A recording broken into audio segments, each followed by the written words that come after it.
Good morning guys. We're going to Algebra School naman guys. At saka magkakaroon tayo ng road test guys. Final test for driving license. Yan siya guys. Tips ko lang sa inyo guys kung paano pumasa sa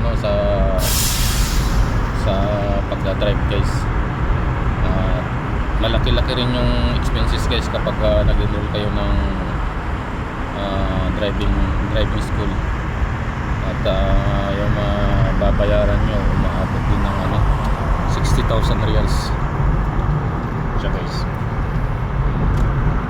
Kaya guys ang pagdadrive guys bigyan nyo talaga ng importansya o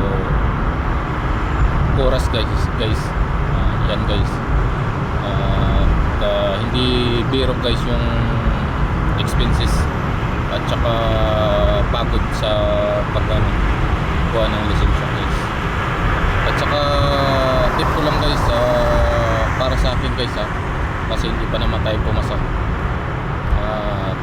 Confident lang sa pagdadrive guys. Sundin lang natin yung mga turo sa atin. Huwag tayo gumawa ng sariling sariling moves natin sa pagmamaneho. Yun lang guys. Papunta na nga tayo guys at malapit na tayo, mga 10 minutes ando na tayo. Ang ko lang guys, ang payo ko lang guys sa gustong kumuha ng lisensya guys sa ibang bansa, dapat pag-apak nyo pa lang guys sa isang bansa guys, yun agad ang goal nyo, makakuha kayo ng lisensya. Kasi habang tumatagal guys, lalo natin itong kakailanganin guys, yung license. Andito yung kaibigan natin. How are you brother? Sit to my video brother. Huh? What is your name brother? My name? Yeah? Wajid. Wajid, where are you from? Pakistan. Nice to meet you brother. You're from Islamabad? From Peshawar. Peshawar? Yeah. It's a nice city or a province? City.